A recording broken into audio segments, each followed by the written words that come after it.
Whoa. Here we are once again in the studio. The one, I think it's the only live show in the shred space. We got to be the only something.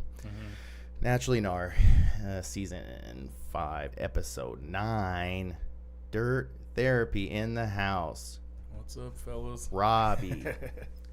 Robbie, come on, there we go. Robbie, David, Jonathan. In the studio. Howdy. You guys were early, prompt like veterans make themselves out to be. You know, we hear that you guys are prompt, and then we see it in person. So we appreciate that promptness. Well, you don't want to be the guy that's late, right? Yeah, no. I mean, some guys have been that guy. Yeah. They've been that guy. And you guys are not those guys, so I appreciate it. And we even heard Jonathan left last night. Yeah, he was here in the bushes with night vision. Recon. Yeah. Scott Ripple in the house, co-hosting, which is really an apt combination because you guys did a group ride like a couple days ago. Sure did. Yeah, last weekend. It was a lot of fun. Yeah. I haven't been to Kessler in once, maybe, but I was visiting when you brought me there. And Right. So I couldn't remember any of it. So Dude, the last time I was there was 2019 during the Enduro out there. Oh, yeah? I rode it and I was like, yeah, probably not going back. Why is that, Robbie? Tell me why that is. That Enduro was hard. It was very, very pedally. Yeah. Yeah. I keep on telling everybody they're missing out. Everybody's sleeping on Kessler. Yeah, no, it is. It is very much a slept-on space. Yeah. But it's just got It's that good. raw aesthetic. You know, it's not like maintained every single day like everything Yep. else, which is great. But sometimes it's fun to go ride something that's a little nasty. Yeah, I agree. Absolutely. Yeah. So Kessler, what that just like an everyday group ride that gets put together for Dirt Therapy, or what was that ride about? Yeah, so that was just our monthly group ride for the Arkansas chapter. We've got chapters all over the country, and basically we ask all of our leaders to post one ride a month. Everybody can meet up, go ride together, just a big social event, really. Right. And those are always open to the entire biking community. So you don't have to be a veteran to come out to those. Just come hang out and come ride with us. Gotcha. And that's one of the things that I feel like I've noticed about the rides, and it just seems to be just like that overarching feel that this isn't just for veterans. I think that that's something that on the outside it might feel like that, like somebody might have that impression that it's just for veterans, but I mean that's not the case. I mean it's more about the group that surrounds that. Yeah, I mean, absolutely. So the veteran community is only as strong as like the community that supports them, right? So we get together members from the community who support what we're doing, support the veterans, whatever the case may be, just want to come ride with cool people. That's what the Dirt Therapy Project is all about. Now, obviously, there are some events that take place that it is required to be a veteran or active duty because we're using funding that's coming into the program. So when we go places like Angel Fire, New Mexico, we go there every fall. Like that's a veteran-specific event. Right. Oh, cool. Well, Angel Fire is like one of the coolest places that's nearby us, so that's so good. That's a good choice. Yeah, it's so Yeah, good. if you're gonna pull Northwest Arkansas people away from Northwest Arkansas, it's like Angel Fire, and I guess maybe like Trestle. Yep. You Yeah, know? those are really the two zones. But Angel Fire's, like we were just talking on the drive out, like that place is magical. Yeah. I'm really looking forward to go there. My wife is we're very much into Earthships, and Taos is close to there, and it's like where like the Earthship movement started. So we want to go stay at the Earthships, and then I get to sneak away and go to the bike park. Heck Yeah. Yeah. So Angel Fire, like what do those trips really like entail when you do these like bigger excursions? Yeah. Sorry, my brain is stuck on Earthship. I don't know what that Yeah, is. do you know about Earthships? I'll Yeah. dive in real What's quick. an Earth ship? Yeah. What is an Earthship? Explain it to me like I'm a 5-year-old. Opposite, dude. I feel like everybody like do a Google search of Earthships on your own time because it's gonna take you down a rabbit hole. Okay. But it's like if you ever like thought that the construction of like modern home construction is a little finicky and like seems a little like I don't know, like Three Little Pigs. Like blow your house down. Yeah. I mean, I don't know if you've seen some like recent tornado videos, but like these houses are just blowing over. But they build them into the sides of like hills usually. Oh, okay. And so and they usually consist of like a tire wall filled with dirt. Basically, they stack the tires up in like a brick formation, and then build the house into that berm. Yeah, cool. So because of that, they also do, the efficiency of the heating and cooling. Yeah. Stays pretty consistent year round. And then also they have pioneered recycling water inside of your home. So you're taking water that maybe you're washing your hands with, or generally it's washing your hands or laundry. And then using that water and filtering it, and then using it for indoor gardening and into your, Like hydroponics, basically. yeah, exactly. That's so cool. And then taking that water after it's done with that, and then going to a gray water. That's sick. And it's a very good. I mean, the way that they build it to where it's energy efficient and self-sufficient at some point. Very cool. Yeah, That's awesome. So if you're going to Angel Fire, like I said, Taos is right there. Yeah. And like they have that's where the Earthship movement started. Man, I was just at Taos and I did not see any of those, so I was in the wrong. You were in the place. wrong corner, in the wrong neighborhood. I've never heard of it. So Yeah. I'm gonna No, look that up. it's really cool. And I usually with Earthships, there is an Earthship in Arkansas, and you're supposed to build Earthships to the climate. So like depending on like what works for your area, you make the house like that, make it work with that. And yeah, I don't know. You see these tornadoes come through and it just destroys everything. Yeah. And you got to think like, man, are we building houses like the way that we should, like to be sufficient or like or sustaining for long periods of time, and the first windstorm blows it over. I mean, not say it's tornadoes, not a windstorm, but yeah, a little more than that.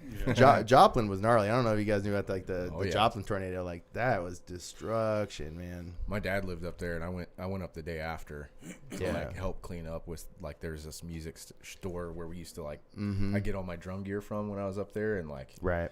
went and helped them out, and Mhm. it was gnarly, Yeah. insane. Yeah.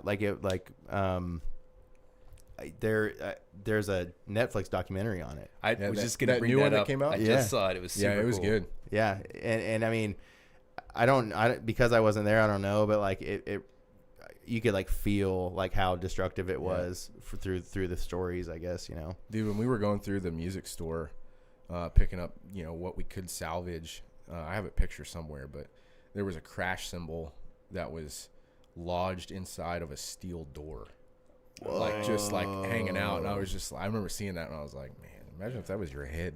Yeah, that's That's funny. that's some velocity right there. Right. Yeah. Thanks for coming to my TED Talk. Yeah. Yeah. We have mini TED. That's pretty much what this show is mini Yeah. TED Talks smashed into one. Mhm. Yeah. And some ums and ahs and some dudes and bros in between. But yeah, like going back to Angel Fire, you had that big trip out there. We were talking about like that's like a bigger like excursion adventure for dirt therapy. Like what do those consist of? Yeah, absolutely. So they're my favorite events of the year. Angel Fire, like Robbie said, is like a very special place. It's something kind of magical about being an Angel Fire. Yeah. This will be the 7th year that we've gone out there and taken a large group of veterans with us. So typically how it works is we'll open up an application. Any veteran or active duty can apply. Several months before the event, we will go through and select 20, 25 participants, fundraise around this. We've got somebody there with a pretty decent sized Airbnb where all 20 of us can stay. Oh wow. And they'll cut us a good deal on that. Nice. So we'll take all these folks out there.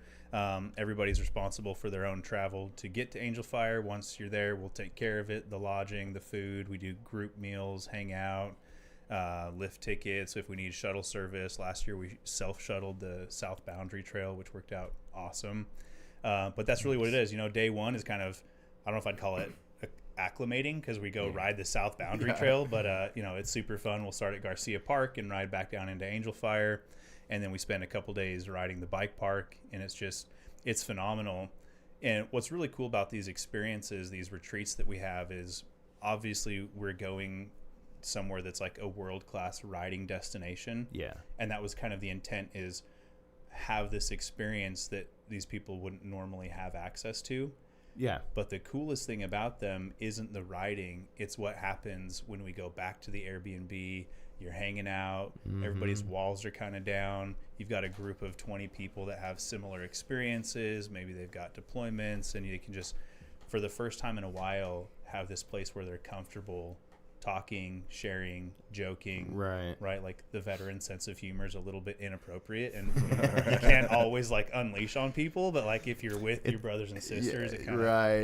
It turns into a safe space, I imagine. For sure. Yeah. And I feel like riding and then coming back, and just that kind of breaks the ice to go, oh man, I hit this, and did you hit that? You know, and then it kind 100%. of breaks the ice to start talking to and bring it down those walls. Yeah. Yeah, absolutely. Last year was my first year being able to go to this, and it was I think you took my notes. I literally was going to say, like, obviously I went there for the riding. I mean, these guys are okay to hang out with, but went there for the first time to a park and was just blown away. I was like, oh, this is awesome. Yeah. But then afterwards, just sitting there hanging out, cooking dinner, doing whatever, and I was like, whoa, this is what it's about. Yeah. I was like, there's something about just us all hanging out and kind of BSing a little bit and Sure. letting down those walls and letting our sick humor Right. go just a little bit. Seeing who breaks the ice first. Yeah, it's kind of funny. The first couple hours, everybody's like, I'm not too sure about this, but after a little while, it's pretty awesome. Yeah. Yeah. Well, I mean, like you said, with the average populace, not really. It's really easy to get offended these days. And I imagine that in the closed confines of service, you start to think about things, and then I imagine like humor is really the buffer. I would imagine. Yeah, that's exactly how we get through stuff. Like, Yeah. I mean, combat deployments, whatever. Like, the situations like suck. Yeah. But the reality is, like, there's only one way, and it's you have to get through it. You have to get through it. Yeah. And so how are we going to do that? And 9 times out of 10, it's like absolutely the worst humor on the face of the earth, Yeah.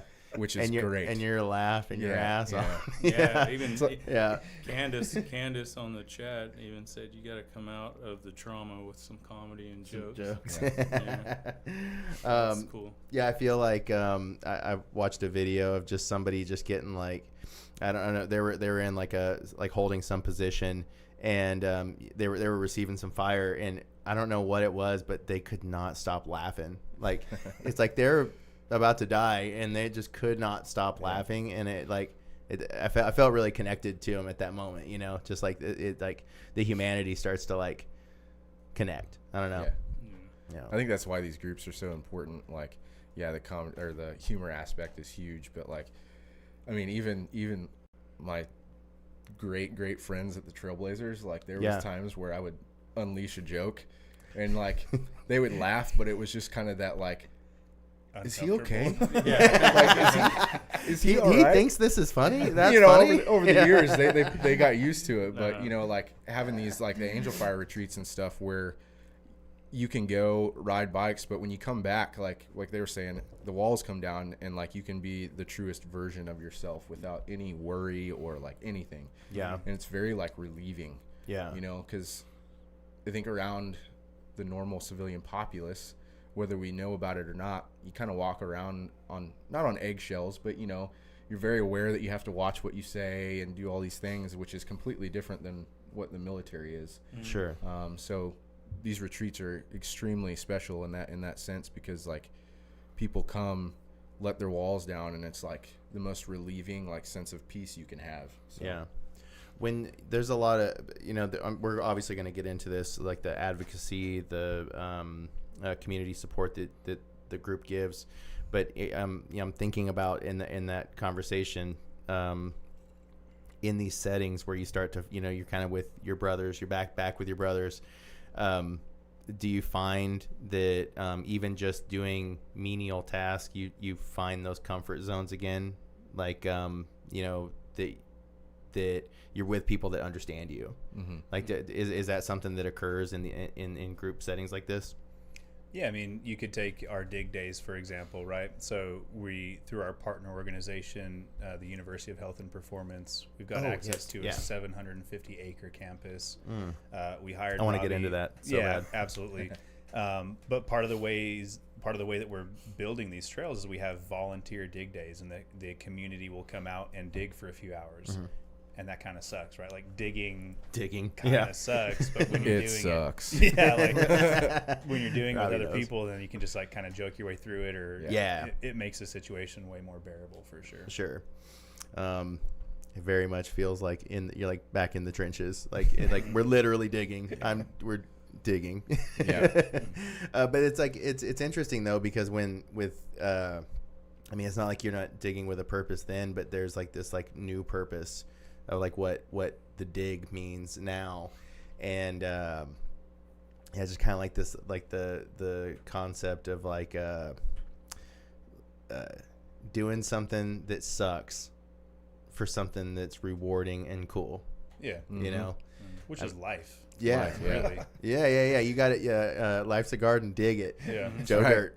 Joe Dirt. Yep. Joe Dirt.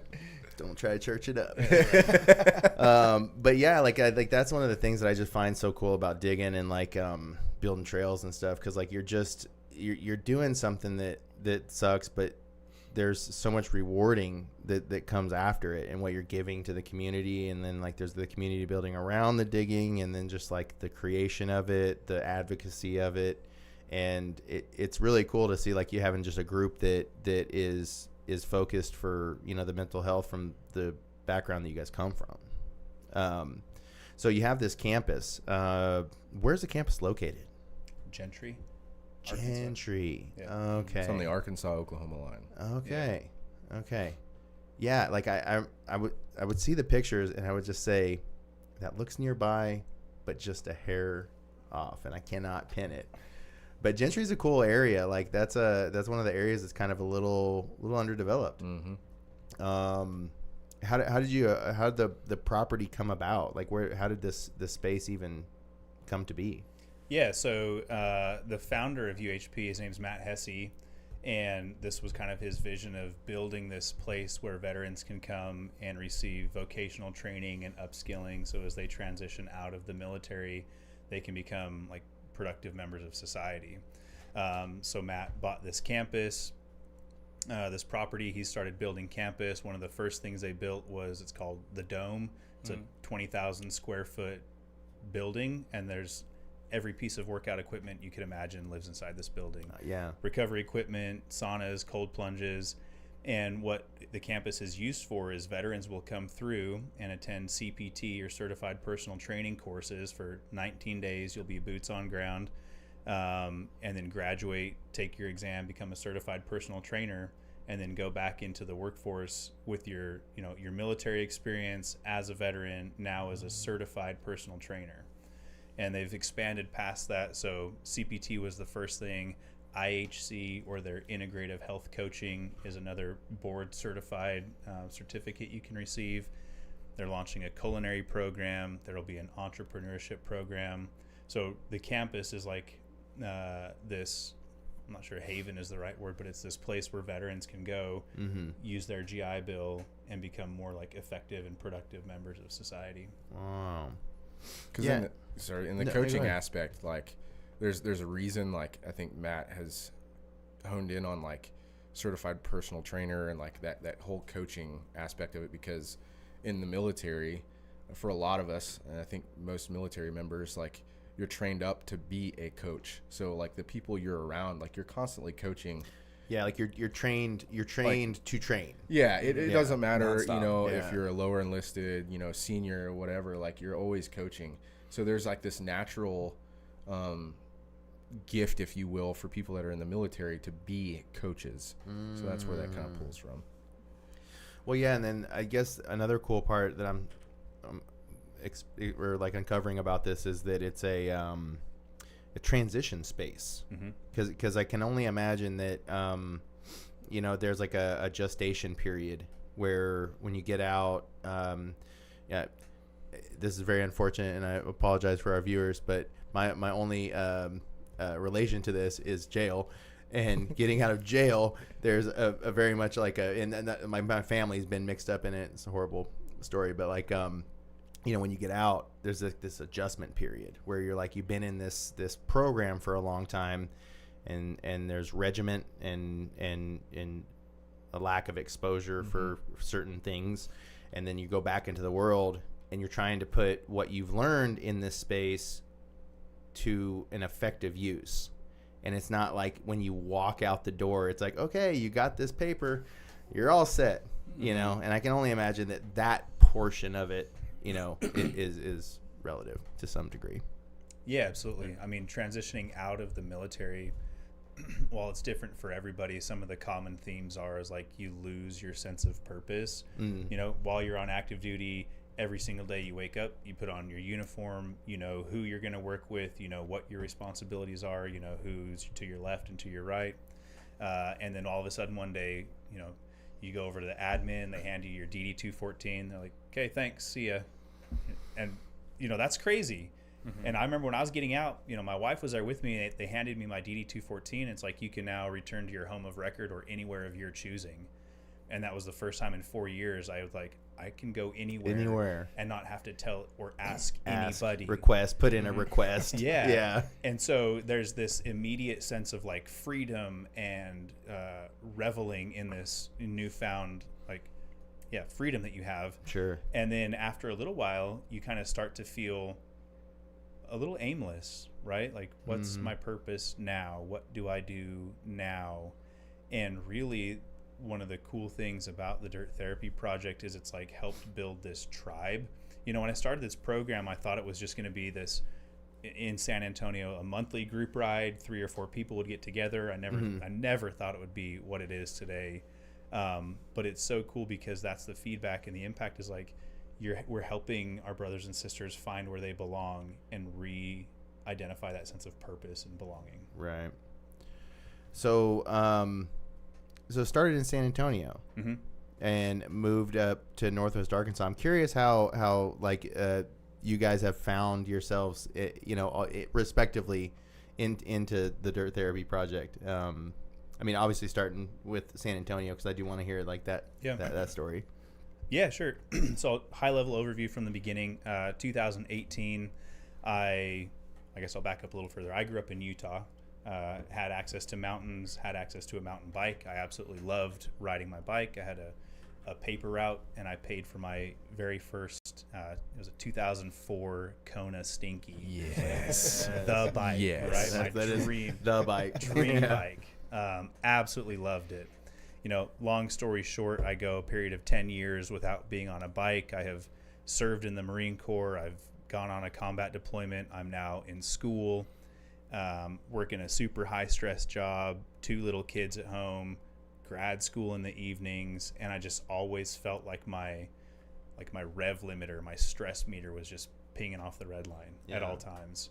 So on a whim, I jump on Craigslist and I find a 2012 Kona Dog, or maybe it was a Coil Air Deluxe. Anyway, it was an old bike, but it's what I could afford at the time. Bought it.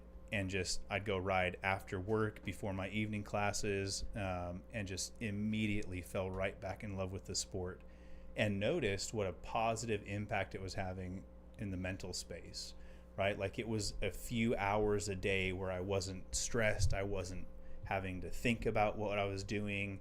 I was still kind of processing my combat deployment. And so it was some quiet time, which I really needed.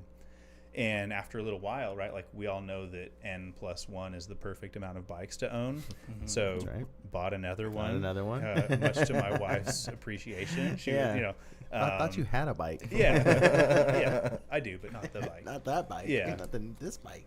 So then I had an extra one, and I'd start inviting people, and that's really how this program was born, was just wanting to share this, wanting to share this thing that had become so beneficial to my life, and I wanted other people to have access to it. Yeah. Well, and I mean, knowing when you find something that you care so much about, you want other people to enjoy it with you. Yeah, you want to share it. That's the truest thing for anything. I immediately think of like starting a band. It's like, this is like, it's not too much different than like, all right, I just started playing drums. Hey, can you play guitar? Yep. So was San Antonio the destination you chose when you got out, or how'd you end up in San Antonio? Yeah, I mean, we intentionally moved there, if that's your question. Yeah, It wasn't an You accident. chose that? We just tripped and landed there. No, yeah. So as I'm getting out of the Marine Corps, we're like, okay, do we go home to Utah? Do we stay in Southern California? Do we try something new? My dad and stepmom had moved to San Antonio in like 2004, so we're like, yeah, let's go hang out with them for a couple years. I'll go to school, and then we'll leave. Well, 11 years went by, and we were in San Antonio for those 11 years.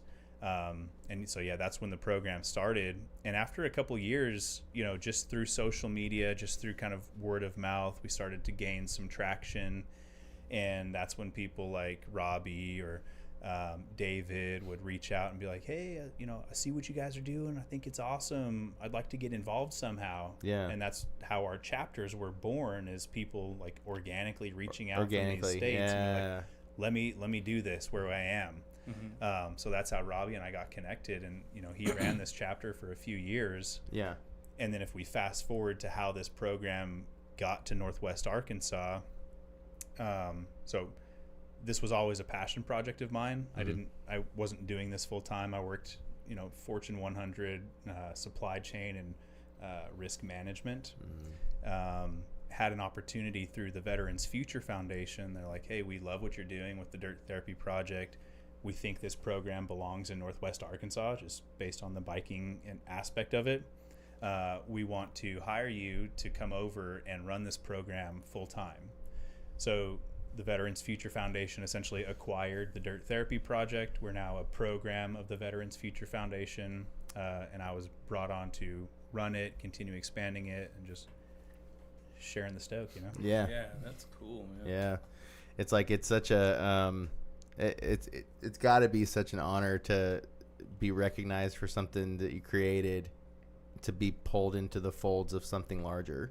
It's pretty unreal. Yeah. Like taking a step back and removing myself from it, and like just seeing where the program is in 2025 versus what existed in 2018. I thought mm-hmm. this would be a small group, and we'd meet once a month, and 5 or 6 people would show up. Yeah. Now it's a nationwide program. It's just it's pretty unreal. Yeah, that's really cool. Yeah.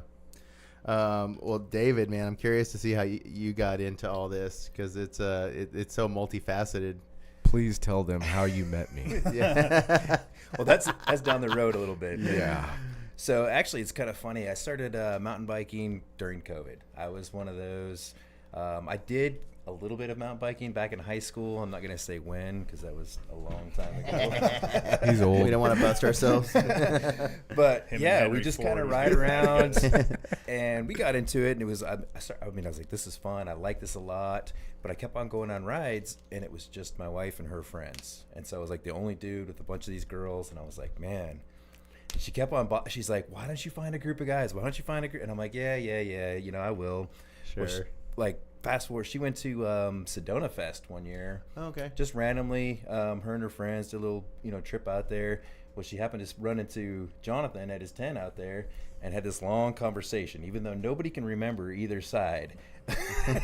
A long conversation was had. Yeah. Yeah. So she was like, she got back and she was so excited. She's like, I think I found something for you. And I was like, oh, wow. Thanks, Mom, for hooking me up for the date. I was like, oh, great. And I'm like, well, I started looking at the website, and this is cool. So I reached out to Jonathan, and he's like, dude, yeah, we have a chapter. Reach out to Robbie. And I was like, all right, that's cool. Well, I never really got a whole lot of response with Robbie. And I was like, man, that's kind of weird. Busted. Now, mind you, like, he didn't know who I was. Yeah. Just randomly, like, DM him and like, hey, you're the chapter lead. And so I was like, whatever. Yeah. Well, one day we're out there at Huntley. And I was with a couple of my friends. And I guess Jess the maker, she knew you. Yeah. She's like, well, I can introduce you. And I'm like, well, that'd be awesome because nobody's getting back with me. So she's all excited. I'm excited. And I walk over and I'm like, oh. I mean, I even have my Dirt Therapy shirt on because she bought a jersey out there. And I was like, man, look at me. I'm cool, part of you guys. And Robbie's just like, cool. I think that was his response. And then I rode off.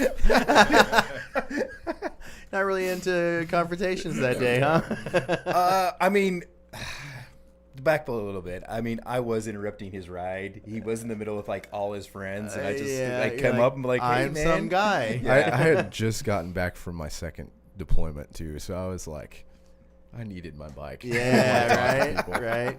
No excuse though. No, well, I mean, yeah, but again, I mean, that's what you're in therapy, man. You broke your therapy cycle. So in spite of Robbie, David became involved. Yeah. So even Robbie not getting back to Yeah. didn't deter you. I mean, that's how awesome the group is. Like, There you even go. you got, that guy over there. That guy, Yeah, no, but David's been awesome. Very cool. He kind of stepped in as Robbie deployed. He helped run the chapter up here while in Robbie's absence, and has been awesome to the point where, he's out working with us on campus, helping us build trail, and went with us to Sedona this year and had a grand old time. So yeah, that's great. Super good. When was what year or what time of the year was Sedona? So it happens in March. Yeah. When I met Candace, that was 2 years ago, so 2023. That was the Snowdona year. They had like 30 inches of snow. Oh, the yeah. night before the festival. It was crazy. Yep. Well, that was the year we went the year before, and we didn't go that year, the snow year. Yeah. And then we went again this year, and it snowed again. So I think we're done. So it is Snowdona now Snowdona. forever. Yeah. And they keep sending out these surveys like, should we move it? I'm like, yes, you should. You don't have to ask anybody. Yeah, you can just move it. Just yeah. do it. Yeah. We went. Yeah, it rained really It bad rained the whole time. the whole time. Yeah. And I mean, maybe, I guess it's just that season. And I think that, man, so many different events always try to you try to go near the sweet spot. Yeah. But attempting that, you're always running the risk of being in a horrible weather situation, i.e. Bike NATO. Yeah. We all know Bike NATO. Yep. But yeah, so we talked a little bit about Bike Fest. You guys are going to have a tent at Bike Fest. Absolutely. So if anybody is curious about any of this stuff and are going to be around during Bike Fest, stop by the tent. Yeah, come talk to us. Come check us out. So we are the nonprofit partner for Bike Fest this year. We'll have several organized group rides that are taking place. Jeremy Rose from the Bike Inn has offered to shuttle our folks around. Shout out, so we'll be Bike doing Huntley and Handcut. So all those events are created on our Dirt Therapy Project Arkansas page on Facebook. You can check those out there. First come, first serve. But yeah, come say hi. Gotcha. I actually dove in to the website, and actually that was one of the things I thought was interesting was how much how much light is shown on Dirt Therapy through the Veterans Foundation. I feel like you could have just been put off to the side. Instead, you're almost on a pedestal or something. You're really being propped up for this project. So it's really cool that you just get that kind of support on the back end. Yeah. Absolutely. Yeah, you got heavy coverage on that website. It's pretty interesting. I was curious of how that marriage happened. But you already explained it, but yeah, that's pretty awesome. I mean, a lot of people just starting projects find themselves doing a lot by themselves, and then to just get pulled into a team to do this stuff. Is there growth project? I know the project is kind of just this, ever evolving thing, but do you have anything in the future that is kind of some building blocks into larger pieces of what the Dirt Therapy Project is going to be? Yes. Yeah. Next question. Classified. I'm so bad on this show because I'm always trying to just pull something that nobody's told anybody. Tell me the stuff that you haven't said yet publicly, and turn it on this show. But yeah, I mean, I think that, you know, I like seeing where things evolve into, and you know, we're always trying to evolve the things that we do. When you do your, like, for instance, we do our group rides, and you know, we're always just trying to think of like different little ways to spice it up. Is there anything that's like special about the group rides that you guys do that is just like outside of the norm that doesn't happen on another one? Besides the nudity, there's not really Yeah, anything special. It's really Yeah. No, I mean, I think I don't know, they kind of follow the vibe of what we've been talking about already. It's just a pretty laid back environment. It's somewhere where we want people to come out and be comfortable in their own skin, be comfortable where they are. We're not expecting people to show up and be ready for rampage, or you know, we don't want anybody to feel like they don't deserve to come out and ride bikes. Like we're all just playing, you know. It's for fun. That first time I went, it was just super welcoming. It wasn't really, you know, you didn't feel intimidated or anything, and I had a good time. Everybody was super friendly. Yeah, we were talking about that leading up to it, because like you know, riding with a new group, you never really know like the shred level. Yeah. Like what are we getting into? Yeah. You know. So whenever, you know, because I can only imagine you're getting riders from like all ranges, I'd imagine, of skill level. Yep. Have you seen that there's been like people that come in and get that tutelage to get being better riders? Oh, like yeah. through the group? Yeah. Yeah. I think it's like, I don't know, it may be the same through other groups, but like veterans around veterans, like there's just like unspoken sense of like, I've got to push myself and the person next to me. We're going hard today, guys. Like there's no words are said, but like that's the whole vibe of the ride. Like, yeah. Yeah, funny part, I'm still recovering from a ruptured Achilles, and I'm like, I don't know nothing about this trail system. I don't know like how shreddy it's gonna be. So I'm like, hey Robbie, man, what are these trails like? And he's like, I have no idea. And I was like, who chose Kessler? Like who brought everybody out? That was me. Yeah. Oh, okay. Yeah, that's my go-to. I love it all the time. I mean, all right. It's like 10 minutes down the road from us, so we hit it all the time. So I love Kessler again. Props to it. Y'all are missing out. Yeah. Low key thought it was gonna get rained out, and I was like, yes. Don't. What do you mean low key? You sent me like 100 texts. I mean, no kid. Are you sure it's gonna be okay? Sure we're gonna ride? Are we really doing this? And I was like, we're doing this. Because the only part of Kessler I remember, I don't remember what trail it is, but there's one that's always wet. That's Chicopin. Yeah. If you've been there, you know. And with the rain previously, I was like, is it gonna be rideable? Like, but yeah, it was. It's not that it's not rideable. It's that it's just slick. There's some soggy spots. The roots are slick. Man. Your back tire just spins out easily. It's mainly the top. I mean, when there's some spots on the top that are super slick, and then the parts at the bottom that are mushy. Yeah. You know. But yeah, I love that trail system. So like, that was one of the things I was talking about with Scott, is that I love that you guys were just pulling everybody out of Northwest Arkansas, or from the Northwest Arkansas crew that's Bentonville, Bella Vista, bringing them down. Yep. So I appreciate that. Thank you. Yeah, we really thank you guys. We even did. I don't remember what month that was. It was last year. But we did a ride in Clarksville. Yes. So like we try to like, not regularly, but every now and then like take them somewhere that's that not going, dude. Bentonville. You know, like we go out to Leatherwood and like. There you go. Yep. Because I mean, Bentonville's awesome. Like we always pick places that are welcoming to everybody, because like you're exactly right. Like the rider group is. The range is huge. Like, and we try. So far, we've kept the group just as one group riding together. Like no skill level separation. There's been a couple of times, but there's something like about keeping the group together, like the whole group, like the fastest and the slowest. Like I don't. This camaraderie thing that's just like there's something beautiful about it. So I think it also works out too, because the group is so awesome. I mean, you got those guys that like can shred and really do shred, and they don't care. They'll stop and wait, and for the other guys to slow up. And it's not. I like that. I mean, because I've been on the back end before of those rides, and I'm like, you pull up and you're like, oh, I'm gonna die, and they're just taking off, and then you always get that dirty look, and you're like, you just don't get that with this group. Like nobody cares. Well, if they want to go and do something off the side and hit this massive 50-foot jump or something ridiculous, or drop the hammer, whatever. Yeah, sure. But it's just everybody else will just kind of hang out and chill out, or they go do something else, or it's really it's or some sketchy rocky run up pedal surrounding. That was scary. Jumping.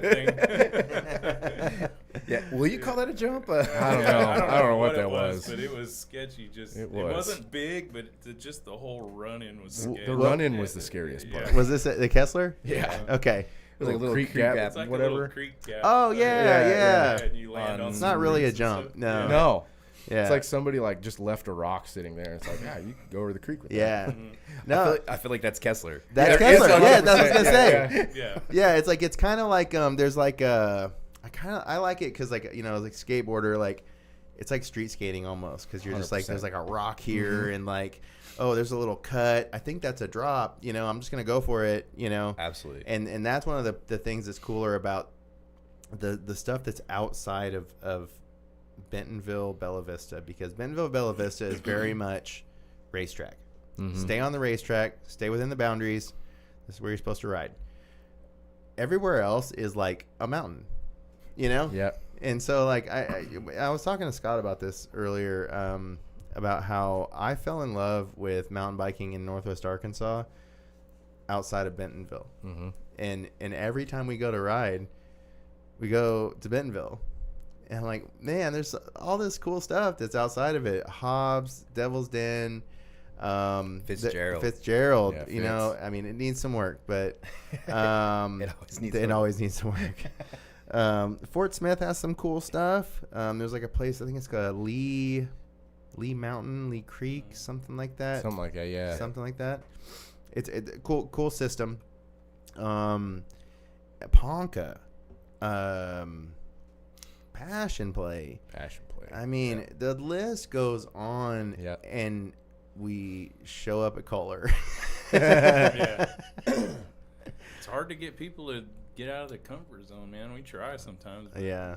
It's 100%. I mean, if we did something slaughter pen, we'll have anywhere from 35, 40 people show up. As soon as we do it outside, it may come down to 10. Oh, that's a good evaluation there. I think, I was telling David when we were on our ride at Kessler, from a trail building perspective, like, it's got such good terrain, and you could have some, like, legit, like, huge, like, jump lines out there, which I think would be awesome, but I think it would take away from Kessler. And I'm going to get some flack probably for saying that. The ORC are probably like, yeah, but then like all the jump bros are like, nerd. But like seriously, like that's what separates Kessler from everything else. It's got that raw, natural, like true mountain bike feel. And like that new downhill or whatever that's out there. I mean, I can't wait. It looks sick, and it fits the theme. Yeah. They left it raw. Okay. Who's building that? That was Chris Crone. Okay, got it. I think ORC is doing some of it. Yeah, I think there's like another line. There is another line. Yeah. There's I think they're doing 3 lines total. Nice. Oh, I could be wrong, but I know there's definitely the black and then that blue, and I think there's another one going on down. Gotcha. Yeah, when AES announced they were doing the race there at Centennial and Kessler, some of the group chats I'm in, everybody got excited. We should go ride down there, and I was like, yeah, that'd be cool. Now we're gonna get some people out there, but it shouldn't take a race to do it. But kind of like David, like you were saying earlier, like there's this like scared feeling the moment that you say, hey, we're gonna go ride somewhere else. The crickets start to come out just especially when you bit, say Kessler. Everybody's like, oh, I don't want to climb, and I'm like, it's really not that bad. The climb isn't that bad. It's a long climb, but it's a chill climb. It's manageable. Absolutely, super manageable. But then Centennial, and I know it's trash most times. Go after a World Cup. That's like the trick. 100%. Let them clean it up. Sorry, guys. But shout out ORC. That such an elusive group to me, and like that they're on the short list of getting them on the podcast, to just talk ORC, and the selflessness that is ORC. all volunteer You know. work. It's nuts, the stuff that they're. I'm like, you're Yeah. building this with just a bunch of guys that really don't know what they're. I can't say they know what they're doing. That sounded bad. They're but you're gonna get us canceled over here. But not like professional trail builders. Yeah, no, they're trained on site. Yes. But that's Yep. everywhere. I mean, 100%. Yeah. I started in San Diego, and that's all there is. Mhm. It's just a group of dudes coming together and trying to figure it out. With shovels and stuff. There's no machines or anything. And Yeah, and there's some of that stuff. There needs to be a little trial and error. Robbie, I'm thinking back to the conversation we had, you and Ethan. We were talking about doing maybe setting a line on a mountain and then running it for a season and being like, you know what, that didn't work out. Mm-hmm. You know, and you didn't find out until it ran for a season, and you see all the problems, and you're like, dang, we should probably do something different. You know. And that's only going to come with just experience. Yeah. I feel like, and OORC, man, talk about experience.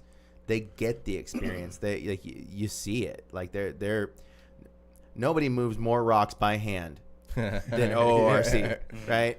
I mean, I think by hand. I don't know. I think I might. I was gonna say you should ask him. About Oh yeah, are you? campus. I don't know. Do you guys need a machine? Do we need to get sponsorship? Yes to both. Yeah. So the campus, you guys do dig days out there, right? Mm-hmm. Yeah. Is that is it scheduled? Like a weekly thing, monthly thing? So they're quarterly this year. Okay. We did monthly in 2024 and just are dialing it back slightly this year. So the next one's on May 17th. Okay. What'll be really cool about that day is it's the same day that Rule of Three is happening. Oh, right. And they'll actually be coming through campus. They'll be riding our green cross-country trail and our green flow line, and then leaving right out the Really? front gate of campus. Very cool. Yeah, so get some exposure. Very cool. Yeah. I think they said they're bringing like 700 riders Yeah. through 700 campus that riders. day, which is a lot of wheels on the trails. Yeah, Like it's more than you've phenomenal. had Yeah. the whole Ever. time. For Yeah. sure. Yeah. That's cool. Yeah, Rule of Three just like said that it scares me. That race scares me. Like, not too many things scare me. Being on a bike for that long though. Yeah, that's it's intimidating. Are any of you guys doing it? No. See, Yeah. I'm not the only wuss.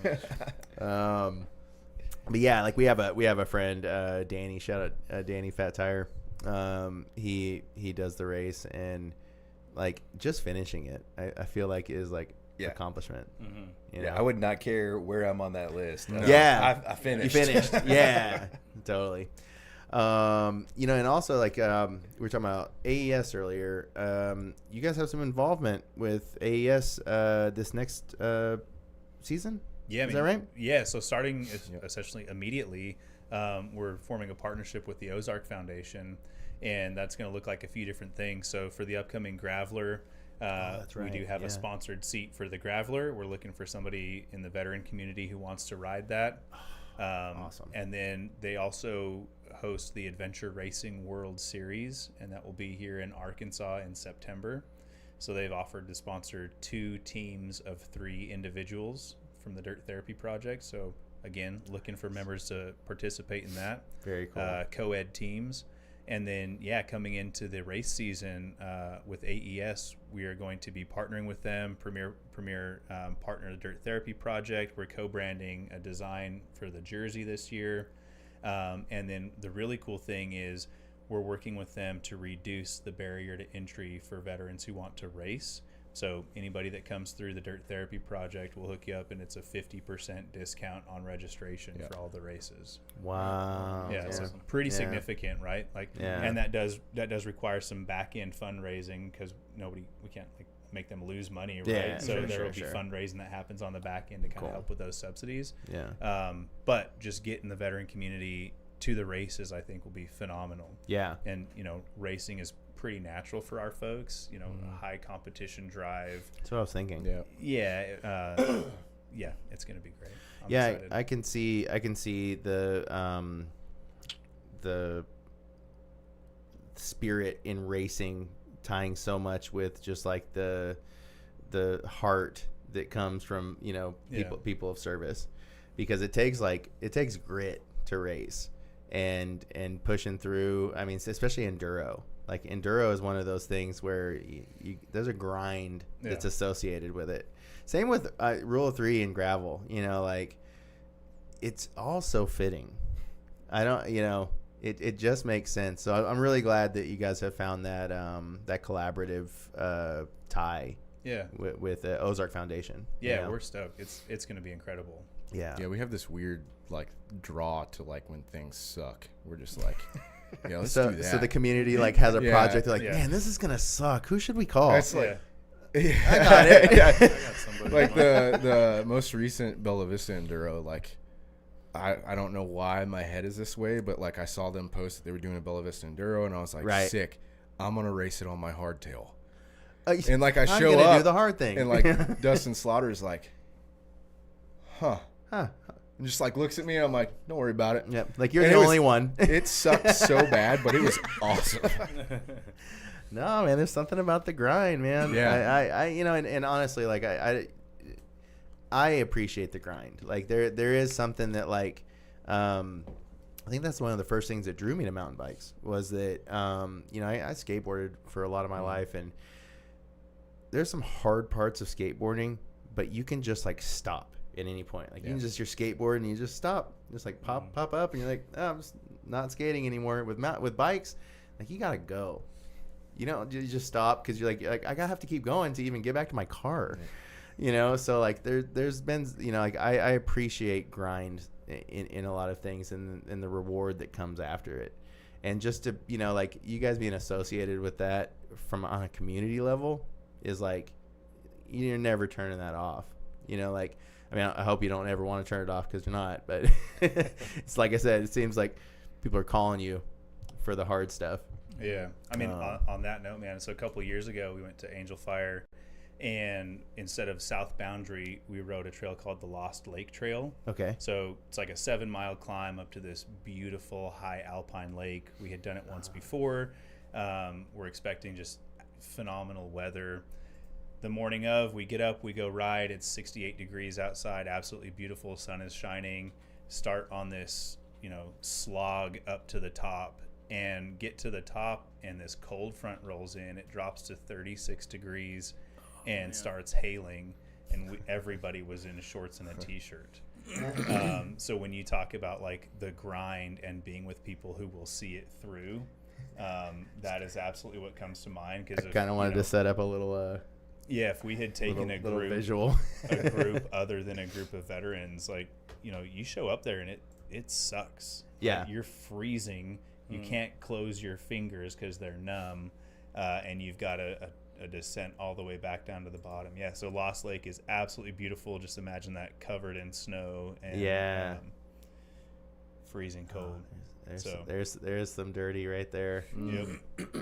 That's what we wanted to see, right? You know, let's just be real about it. Yeah, little park map. Oh, goodness. So yeah, that's when grit comes in. But yeah, snow covered. There you go, man. Just like, yeah, like knowing that they have that element to deal with, and we don't have that at all. Like all we have is humidity. You know? Yeah. That's the And thing we ticks. got to do. Ticks. Yes. Yeah, tick season's heavy this year. I don't know bad. about y'all, but Oh yeah, it's bad. Yeah. it's been hitting I hard. pulled 2 off today. Today, yeah. Today, yeah. Man, and I'm getting like, because it's like the fresh part of the season, I'm getting the little ones. Yeah. Them little baby ones that Yeah. you can barely Yeah. even see. Yeah, they gotta suck for a while until you finally find them. I think they just like turn into moles, and I never know, and they're just a part of me now.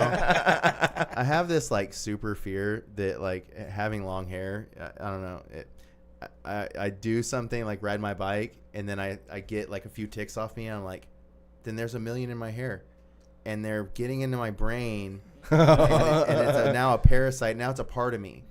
So now me and all these ticks are controlling this brain. Yeah, if I symbiotic. see one, I'm itching for the rest of the day. Yeah, just like auto Honestly, itch. just talking about it, I'm like, Auto itch. You're like, I got a tick right now. You might. I don't know. This is the country out here. But yeah, man, I like we were talking earlier about getting out of getting out of Bentonville, Bella Vista proper. Like I just really appreciate that, and then just pulling people out. I think it's like you have to create a reason. There has to be like nobody's just going to Clarksville, unfortunately. It's not that it's like a bad system. It's just that not a lot of people are waking up in Bentonville and saying, let's go to Clarksville. Let's go to Ponca. Has anybody been to Ponca recently? Dude, I haven't been. Not for a while. Last time I was out there was a couple of years ago, and I remember it was it was gnarly. It was gnarly then. Like overgrown. Yeah. Just it could be so cool. Steep. Yeah. Yeah. I think that's one of the tough parts is that, we talk about trailblazers, obviously. Any other trail advocacy stuff that's cleaning up trails. The further out you get, the harder it gets. Yeah. And then you got people like OORC who will kind of manage the outskirts, maybe we'll say, because there's like places like Siloam Springs. Has anybody been there? Mm-mm. Dude, I think there's stuff there. I think there's good stuff. Josh Carroll, he I think he's involved with some of that stuff out there. Out there at Turkey Mountain, or no, but I mean Turkey Mountain for sure. But Siloam Springs, city. There is some stuff. Yeah, they built some the stuff. city out there. park, I think is what it's called. But I mean, like I guess there's just so many things around, and then even like I want to get out to Gentry and check out the property. What's all out there? Like how many trails are out there? So or like right now, we've got the cross country loop that goes by down by the Spavinaw, Coon Creek. It's like super chill, like more of like a hiking, jogging trail, but I mean you can ride it. Yeah. And then we've got a short black downhill trail. That's probably one, if you've seen any pictures of like gap jumps and stuff I've posted recently. That's that one. Mm-hmm. Okay. It's got super it's a very unique trail. Like it's not something you will ride around here. Okay. Good. It's a mix of flow and then like just off camber sketchiness. There we go. Which brings just so much joy to my soul.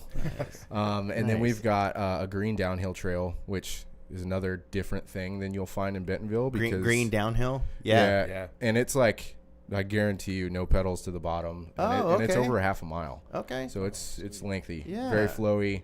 I shot it a little steeper than normal, just because I think there's benefit to being too fast versus too slow. Yeah. So, You got brakes. yeah, but we have plans for like just under 17 miles, like 16 miles or so of trail, and it seems to continually grow. Gotcha. And then we've got a pretty big line going on out there. In the works? Yeah, relatively soon. Yikes. Like big. Like big jump line? Yeah, Oh, goodness. big. Nice. Here we go. Jonathan, you hitting it? My Yeah. wife lets me. You have to get your permission slip signed. Yeah. Steven Spinner says Maggie and himself got out of Bentonville recently and rode Mount Nebo, Mina, There we Northwoods Trails, go. and Hot Spring. Northwoods. And he's saying Northwoods, there's yeah. so much stuff out there. Yeah. Isn't it interesting that everything he just said wasn't any of the stuff that I said? Yeah. So it's like there's so many Yeah, different keep going. spots. Mhm. Dude, one of my favorite enduros I ever raced was Northwoods. I've heard it's that same so thing. good. I've heard that more than once. Yeah. Like there's something in the hot springs. Mhm. I want to go down there. Unfortunately, every time I don't know why it happens, but I always go to the horse races. It's not me that chooses it. The people I go with are like, we're going to the horse races. I don't even watch horse races. Still going. Anyways, but It seems like a weekend thing, though. You gotta I round think some so. people Yeah, up. you got to get down there, and I think there's some places to camp. I think. Yeah, there is. Yeah. Mhm. But yeah, like that's one of those areas that I think that Hot Springs saw what Bentonville was doing and said we need to hop on the bandwagon. We're gonna start our own kind of thing. Mina, same deal. So much stuff. Happening there. The OZ Bike Park, obviously, we know that's coming in. Super excited about that. the Dirt Therapy Trail was one of the things that I wanted to talk about. We were the naming contest was so funny to us. I was getting so worried. Some of the names were horrendous. Some of the names were bad. They were bad. I think I voted like 5 times. Oh yeah, but Dirt Therapy won. Yep. Dude, You know, it did. They got the sign up there now too. That's what I was just gonna say. The sign finally came up. Yep. There we go. It needs a sticker though. It's official. To be official. Yeah. It needs to be like branded Yeah. by the brand, you know.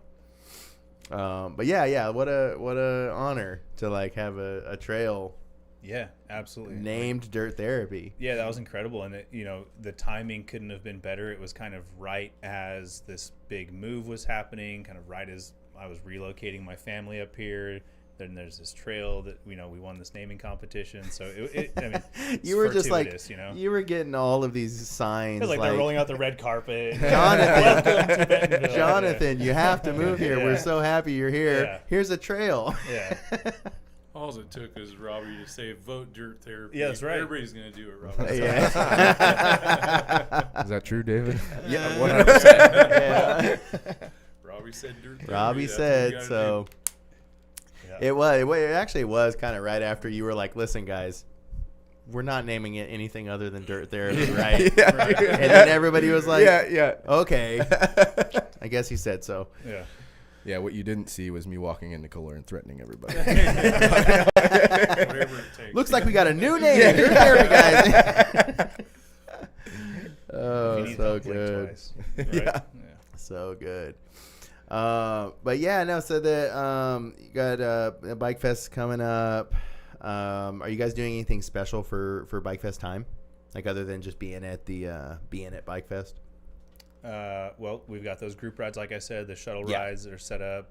I don't think anything other than that. Yeah. Do I mean, need to do something no, special? dude, we have that I feel like a lot feeling. of pressure right now. I know, but we have Yeah. that feeling. We're like, Yeah. what are we gonna do? You Yeah. know? And I think that we, as being locals, like we feel like there's something that we need to like create or do or something. When in reality, it's like, no, we're gonna ride too. Yeah. You know?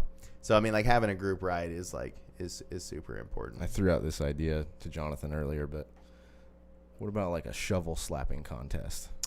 Ooh, like how smooth Yeah, like the best tone, best sound, technique. Sound Yeah, and technique right? and like Yeah. the overall look of it. We'll Yeah. see. We'll see. Yeah. Yeah, I always like things that are just like the themed to the thing. Yeah. You know, I feel like we need to like make some of these people traveling in. They gotta like sweat for this a little bit. Yeah. Military style, right? Well, we Like- could do a push-up competition. I was gonna say, again. didn't you guys do that at Sedona one year? Yeah. right? Yeah.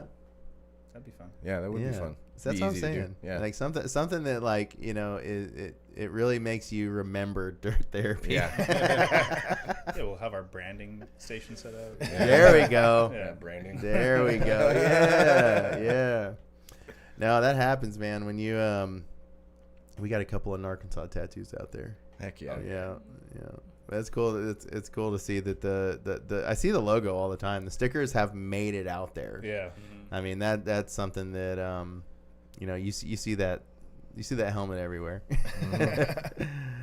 Good stuff. Heck yeah.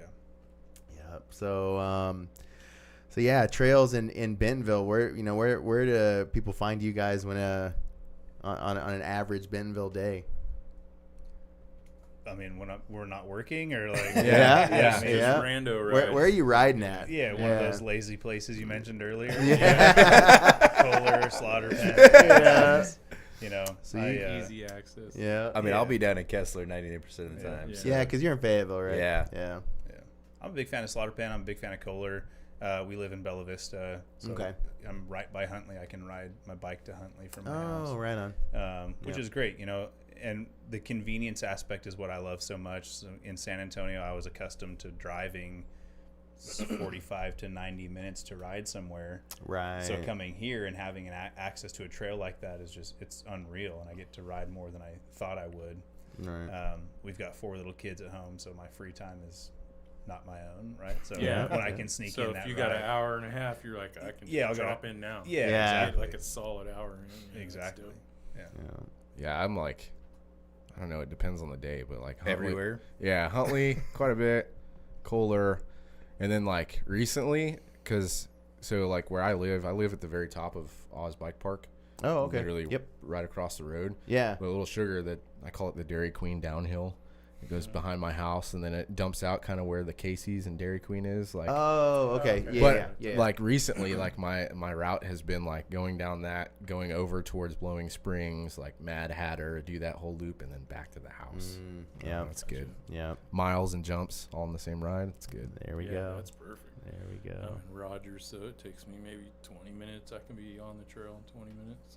Yeah.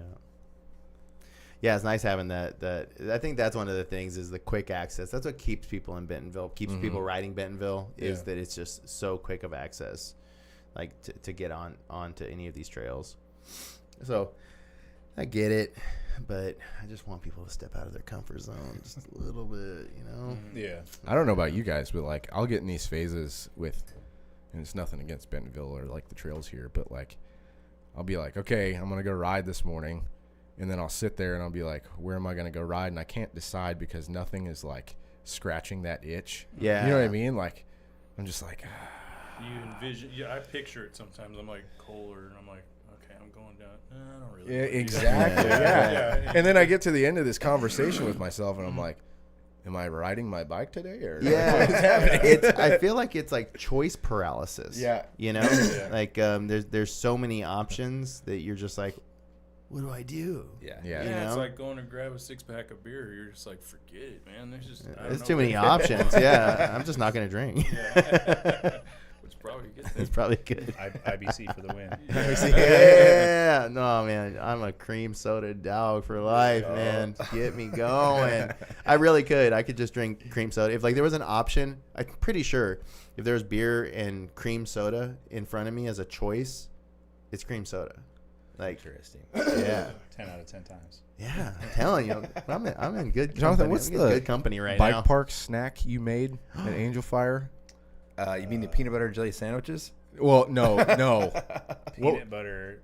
It's got to be the Peter Pan honey roasted peanut butter. Okay. Yeah. And then you yeah. put Swedish fish on it. Really? Yeah, Swedish that is fish. the Weird. meal of champions. Dang. Yeah. Don't knock it till you try it. Is that a Marine thing, David? Or No. okay, cool.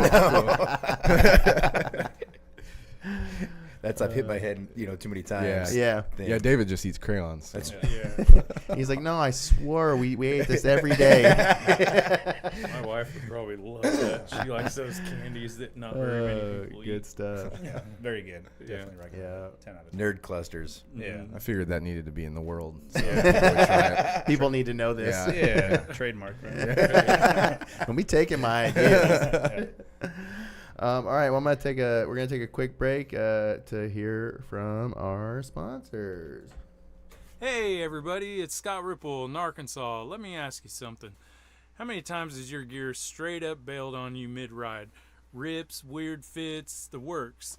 That's why we're stoked for this episode's sponsor, Cognative MTB. If you want gear that keeps up, hit up Cognative MTB online or check their shop in Hendersonville and use code Gnarkansas20 for a killer discount. Find them at www.cognitivemtb.com. Cognitive MTB, right on.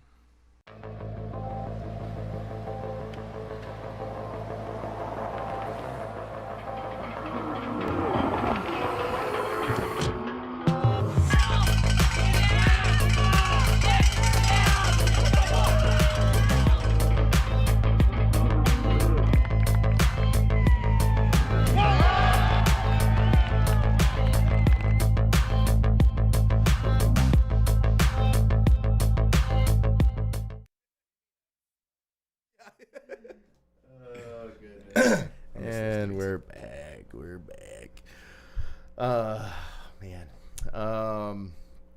Man,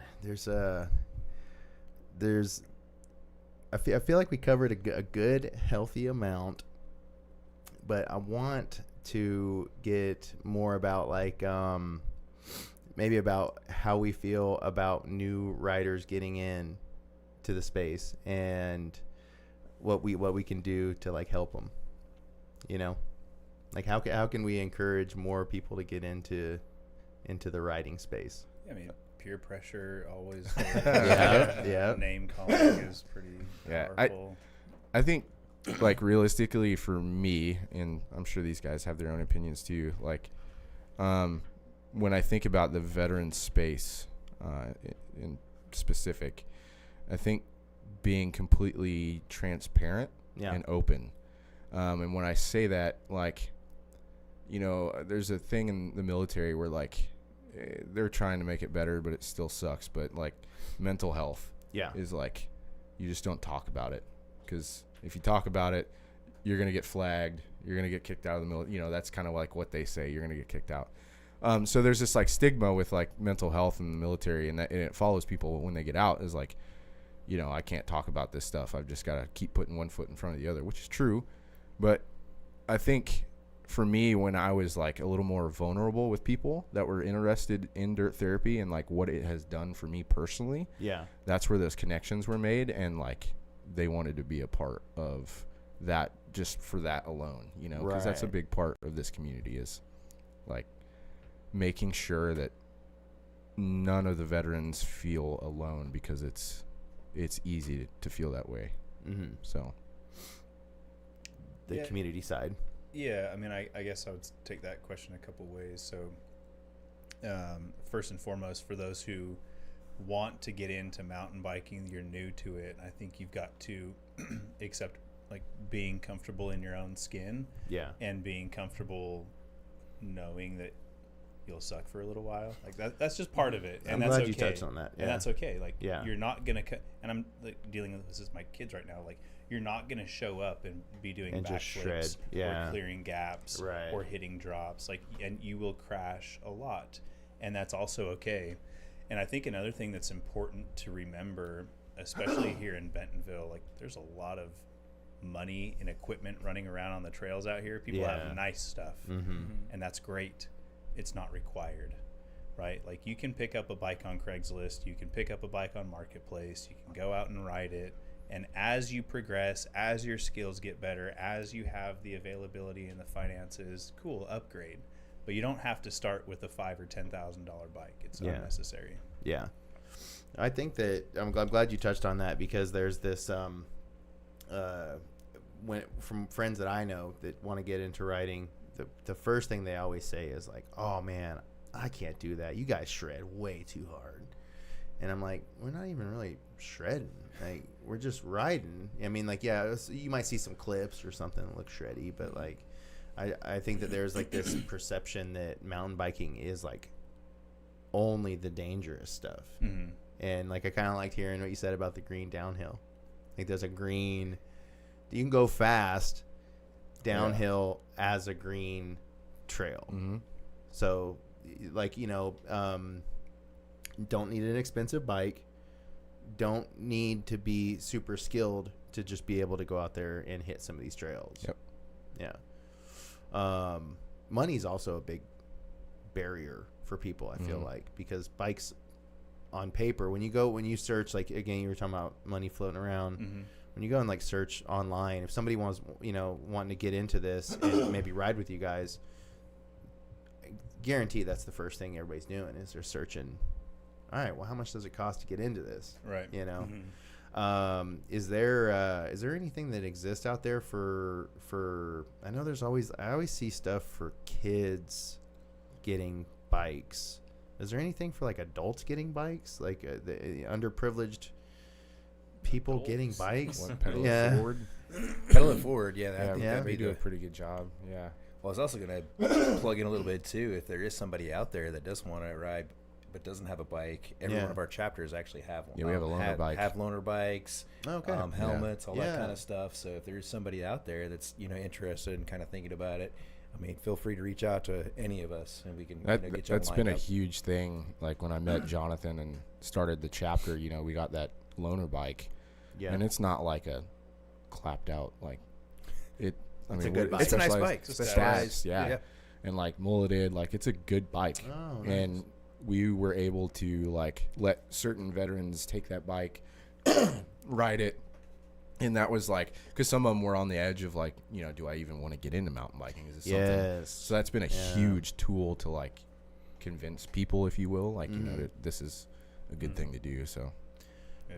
And if you're in the area, thanks to our friends at Specialized Bentonville, we have 20 bikes out on campus at all times. Oh, okay. And so if you want to borrow one of those, just reach out. Yeah. And we will figure out how to get you on a bike. Wow. Yeah.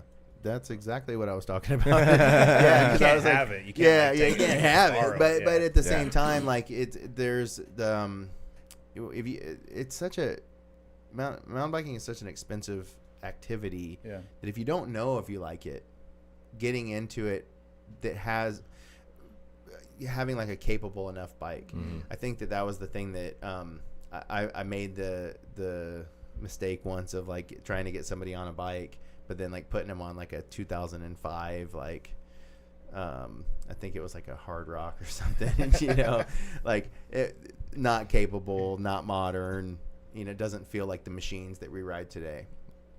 And then so, you know, having bikes that are accessible and they can just try it, see if they like it. Yep. And they don't actually even have to rent anything, which I find that's cool too. I'm curious to know what the take is. Is dirt therapy e-bike or no e-bike a mixture? don't even. Let's nope. Shutting that conversation down. No, this is where we talk spicy. I can man. tell We you talk right now spicy here. that our Arkansas chapter, Okay. all of our rides that we post up, David and I will show up. Okay. Him and I are pretty much the only ones on like analog bikes Okay. anymore. And Okay. it never used to be that way. That's within the last Within the last 6 months, 8 months. Yeah, 6 months to a year. I mean, it was kind of onesie twosies, and then I think it was last like maybe 3 rides ago, so 3-4 months ago, we looked around and we're like, we're the only ones on the There we go. Amish bikes. I'm like, what is going on? But our Yeah. fearless leader, he's got a e-bike, pretty sick one.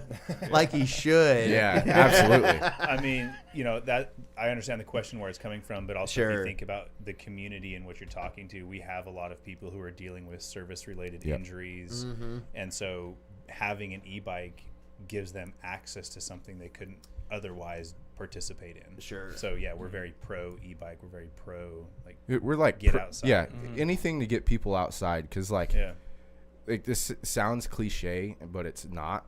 But like when I say the Dirt Therapy Project like saved my life and is saving my life, like that's a very true statement. And like if we can get like one more person out on a bike, you know, like that's a win for me, right? And for Jonathan and David, like I mean, just getting people outside, no matter what that is, like that's what we're all about. So Yeah. I mean, the name Dirt Therapy was chosen very intentionally, right? Like the intent was never to pigeonhole ourselves into it's only a mountain biking program, because we all recognize the benefit of being outside, getting fresh air, being, you know, seeing the sun, just exercising, you know, and there's a lot of ways to do that outside. So Dirt Therapy is like, get outside, Sure. put your game thing down, put your phone down, Yeah. take your kids and go for a walk, go for a run, go for a hike, go for a ruck, go canoe, go do something outside. Yeah. Movement. Yeah. Move your body. Yeah. Yeah, exactly. If you ain't moving, you're dying. That's right. You know, Gnarkansas, I mean, like that's really what I mean. We have so much commonalities in all of this, and I mean, for us, like that's pretty much where we find ourselves is, you know, shredding in whatever capacity you're doing that out in. It's outside. You're not shredding inside. Sorry, I mean, you might be shredding ass, but you're like not. That's it. What does that mean? This actually can be taken 2 ways. I'm pretty sure it's a good, it's a polarity there. But yeah, like getting outside and experiencing life outside. I mean, like, you know, granted we're doing this podcast inside in a studio, but we are walking outside right after this. I guarantee that. And kind of the excitement within mountain biking is what appeals to the veteran community, right? Like we love being outside, but there's a thrill that comes with biking. Yeah. You know, and I tell my wife this, and I've told people this, like, you can never replicate the feeling of being shot at. 100%. It's unlike anything you'll ever feel. And I find myself kind of like chasing that high, like Yep. wanting to feel that again, right? Yeah. And being on my bike is the closest I get to just having that pure adrenaline. Yep. Scared, moment. excited. Yeah. And Yeah. so I think that's also prevalent within our community is, not that everybody's been shot at, but that like you have this level of excitement and being able to hit that. Reach that, like it fills your cup. Sure. I mean, I've been shot at, but I wasn't in service. I was on somebody's property, and I had to get off that property. But yeah, I mean, I can relate. That's funny. It's exciting. But yeah, I mean, I found the excitement too. I mean, one of the things that we had found as a parallel with skateboarding was mountain biking. Was because in skateboarding, the older you get, it does get harder. It's harder on the joints. Falling is a challenge in its own. And in skateboarding, to learn anything, you have to fall a bunch of times to even just to get the one land. But with mountain biking, it was like it was tapping into that stoke that we were looking for, and you feel it. You don't feel it when you're just like pedaling, but it's like there's like moments in the trail where you kind of like get it, and you're like, oh, that's it. That's what I was looking for. Yeah. In the zone. Yeah. Dude, skateboarding when you're older is terrible. It's not great. It's rough. It's not great. Dude, It when hurts. we went down The to check knees. out the Van Buren skate park, me and my buddy Graham, yeah, it's a great one. like I was manualing across the box, like just not even thinking about it, just doing it. Okay. And like I felt my weight shift back. Yeah. So I went to counter that. Yeah. And then I just pulled something in my hip. Oh, and then it was like for 3 weeks I'm walking around like all gimpy, and I'm just like, what is happening? Yeah, you get hurt manual. not falling. Yeah, you get dude. hurt not falling. I Wait till twisted. you're older. Yeah, It's even worse. I twisted my back one time I did like a back nose blunt and popped out and landed it, and I was like, landed it. And then I was done for like a month. But yeah, and you get hurt. I mean, I want to like, for the people that don't ride, there's probably nobody watching this that doesn't ride, but for the one that does, we get to a point where you do fall. It's not if you're gonna fall, it's when you're gonna fall. And so I don't want to sugarcoat it that you're not gonna get hurt, because I just healed a broken rib not too long ago. I never fall doing anything cool. Oh yeah, Ever. Yeah, I've never. It's always something stupid. Super I have a stupid spot yes. on my back that is still numb from nerve damage, and it was because I blew out of the berm on Catapult, the very first berm. There was some freeze thaw. Catapult, okay. Bunny hopped into the roll in. Yeah.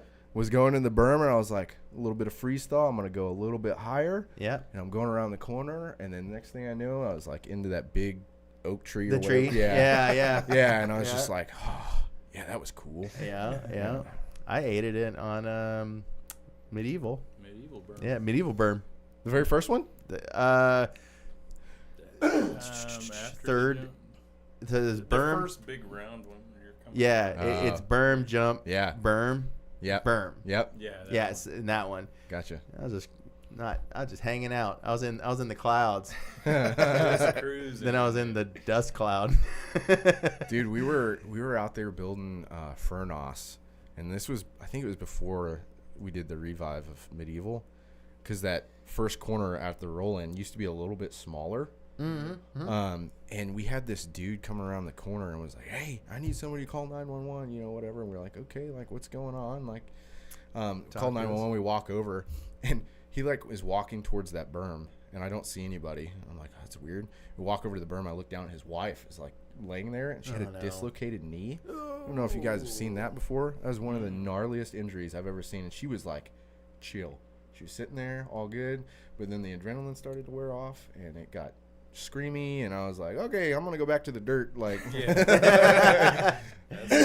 Yeah. dislocated knee. That was gnarly. Yeah.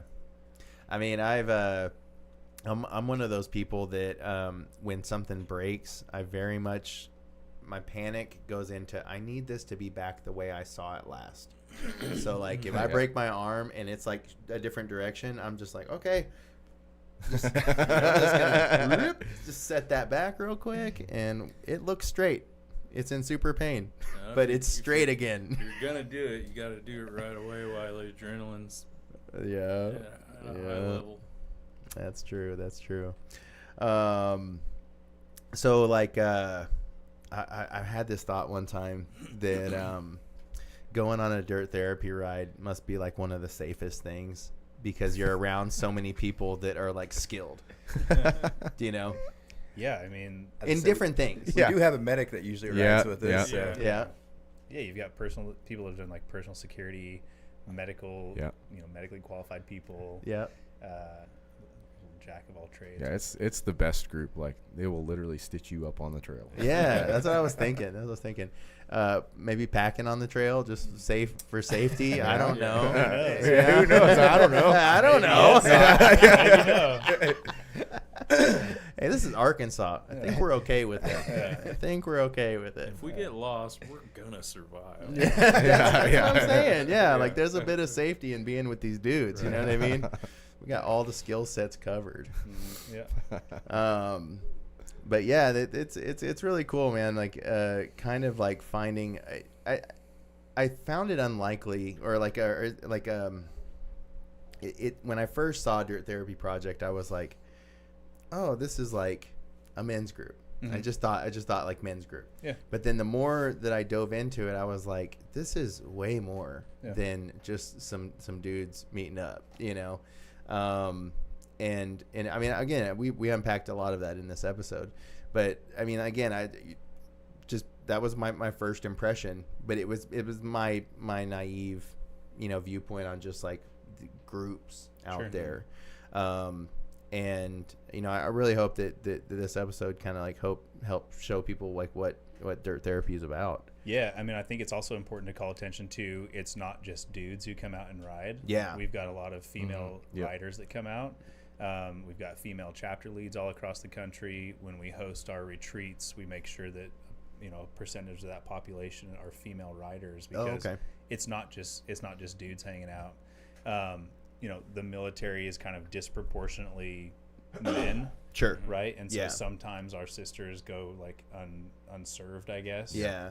And we don't want that to be the case here at all. So, everybody comes out and rides with us. Yeah, that's very cool. And I imagine that's probably, like you said, that disproportionate percentage in the military is probably what makes it just feel that way. Yeah. It's just simply just a numbers thing. Right. It's not anything intentional.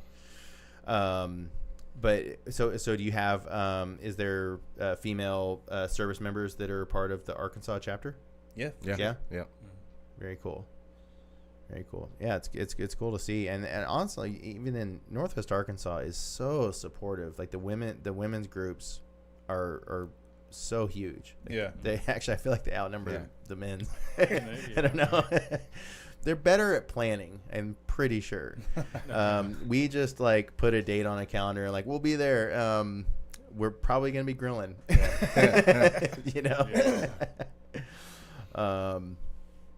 But yeah, so like you were, so the Angel Fire trip. Do you have any like plans to do any off the wall trip that like dream trip that wouldn't be Angel Fire? Could you imagine going anywhere else? Yeah, for sure. We've done Colorado a couple times. Okay. So Trestle, Crested Butte, Trestle, Breckenridge. Yes. Love going there. Whistler is obviously like the place we want to go as a program. There we go. I'll be going to Whistler in September this year. It's going to be a really special occasion. So when this program was in its infancy, I guess the very first two members, we'll call them, were these two guys, Simon and Kevin. Awesome people. They came on the very first trip we had to Northwest Arkansas, and there was three of us, right? Like we had a blast in Bentonville. Simon kept crashing, and so we called him Crash Bandicoot. That's how he got his nickname. And Kevin is just this, awesome dude, this Army infantry guy, loved life, had a laugh that would just, you couldn't help but smile when this dude was happy. Sure. And last year, Kevin was diagnosed with very aggressive colorectal cancer, and within about 6 months, passed away. This was right after he was, got married. He was starting his life with his new wife, and just kind of in an eye blink, it was over. And one of Kevin's dream destinations to ride was Whistler, like all of us, right? Yeah. So his widow, Tiffany, called me a few months ago and was like, hey, this is going to sound kind of crazy. What do you think if we go to Whistler and take some of Kevin's closest friends and go spread some of his ashes at Whistler? And so this year in September on the 18th, we'll be up there riding in memory of Kevin, dust in the wind kind of deal. We'll just kind of, wherever his ashes may go, we'll go out there. But, so incredibly excited to go out there, especially in honor of him. But back to your original question, absolutely love to get the program at large out there. At Whistler, yeah. Well, I mean, again, I think you ask anybody in Bentonville, they would take a trip to Whistler. Yeah, for sure. I mean, that's prime, right? Switzerland is at the top of my list. I'd love to go there. Yeah, the Swiss Alps, man. There's like that's like one of those places that like you see, it's like mountain bike cover photos. Yeah, like that's quintessential mountain riding. Yeah. But also like Whistler is like the obtainable thing for us. Right. You can get there. I want to drive though. I don't know why I want to drive, but I want to drive. It'd be a fun trip. Yeah, right. Go through some cool places. I say do some stops, hit some parks on the If way. you just take a month off and just like hit, Bellingham and just get a bunch of different spots. Yeah, maybe we should do that. And not be in a hurry. Maybe we should just do that. I'm all for being irresponsible. Yeah. But yeah, like Whistler would be a cool spot. Robbie, when we talked about like you guys went on like a bunch of trips to like some bike parks. Oh yeah, the Northeast. Yeah. Seems like there's like some stuff out there to hit too. Oh yeah. The best, I think. Yeah. Like Highland and Thunder were like top notch. Like that dirt I capped air raid with out at Huntley. That like Gucci stuff. Yes. So that's what comes out of the ground at Highland. It's just like Thunder. native there. Yeah, theirs has granite in it instead of limestone, but it's the same concept. That's why it works so good, because like at Thunder you can go 30 miles an hour and there'll be a flat left-hand corner and you can just push into it and you won't. No. You'll just lock up and just dude. It's that's awesome. That is awesome. It's good, dude. The jump lines out there are the best. Man, those jump lines scare me. Like they're good. Those look like is it Fort? Yeah, there's Fort Hill. Yeah. Those jumps are just like, I mean, it's like to the moon, and the landing is like very far away. Yeah. I'm curious to see this big jump line that you guys got brewing up over there. Take me. Yeah, I mean, right now it's just an idea. Matt's kind of big idea is that this becomes a pro line.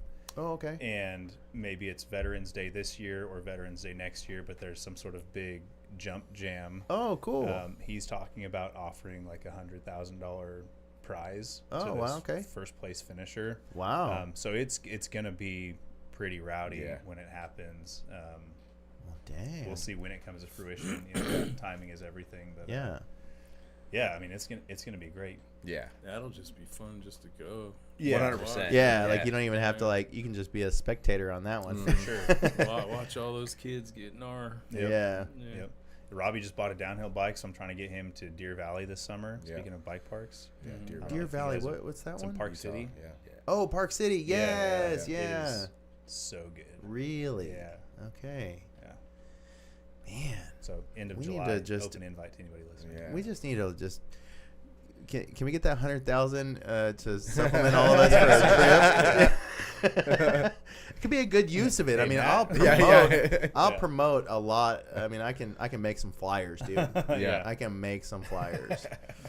But yeah, that's cool, man. That's really cool that he's wanting to give so much to this this area, and in the respect of the like slope style jump trick side of things is also really cool. Yeah. Doesn't get a lot of love. Yeah. It's awesome.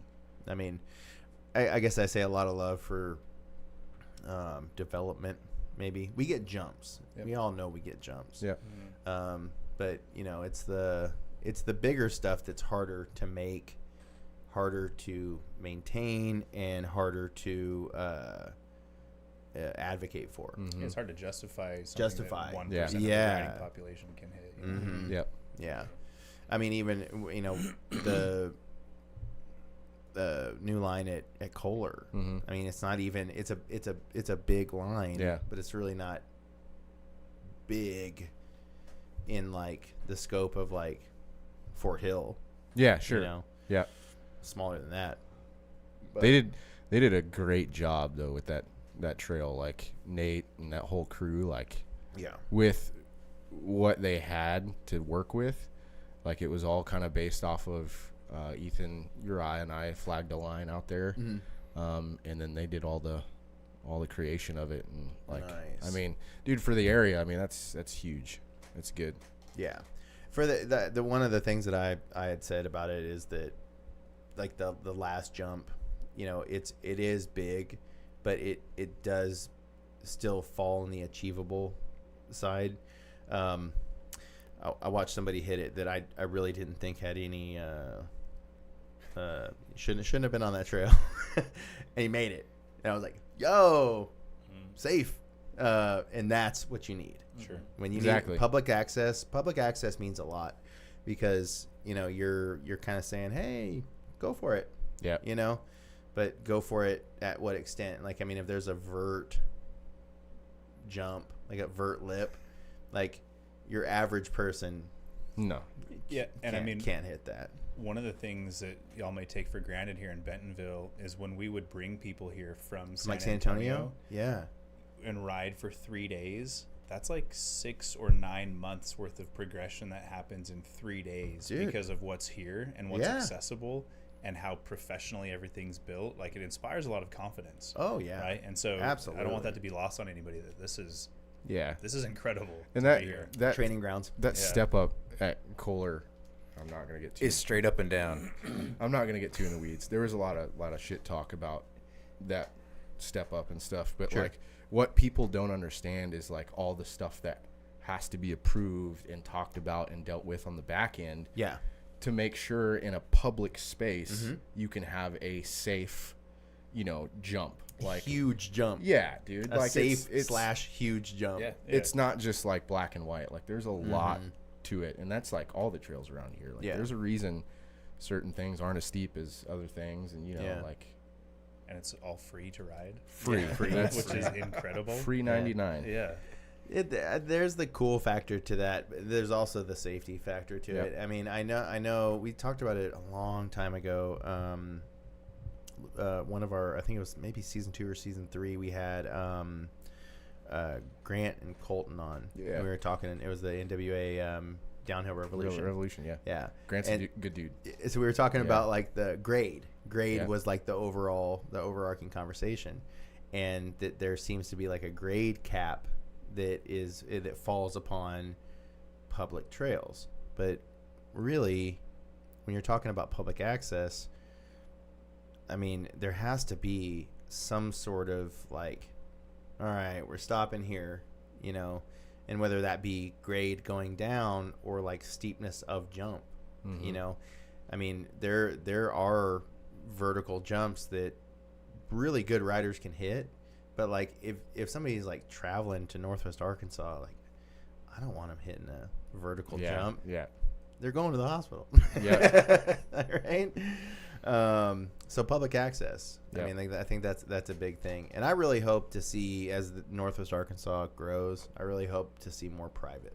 Yeah. Like just like homies building some jumps Yeah. together, and it's like, hey, if you guys are the shredders, then build some shred jumps. You Yeah. know what I mean? The whole grade Yeah. thing, like, I think Bentonville has done a good job exploring what safety looks like when it comes to grade, because they started extremely safe, right? Like how Yeah. many jump trails were we riding where we were pedaling, a million miles an hour into. That's not safe. Yeah. So like trailblazers, like we found these trails and we adjusted them to what we could, you know, to where it takes either no pedals or as minimal as possible. Because in trail building, I mean, you know, Grant and all these other dudes will say it, there's no law. Like there's nothing out there saying like there's suggestions. Yeah. And there's stuff that like in our like maintenance world, like, you know, certain grades are like unmaintainable, like absolutely with water and stuff. You know, there's nothing you can do. Certain variables about that, but like it's the wild west. Like still like we're still learning so much. So that's like there's going to be some people that ride the green trail out at UHP and they'll probably be like, wow, that was really fast, like for a green trail. But it's like, was it really fast for a green trail, or is this how a green trail is supposed to be? Or is that how it should be? He's 4? He's 4 now. He was 3 when he rode it. He's 3 years old, like shredder. And he made it down the whole trail, like no problem. My like, son, not me. Yeah. You're 4 years old? Yeah. Benjamin Button. Yeah. But yeah, that's crazy. Want to talk about Thursdays? Oh, that's a good point. So we're going to do something a little different with build and maintenance out at UHP. I discussed it with Jonathan today.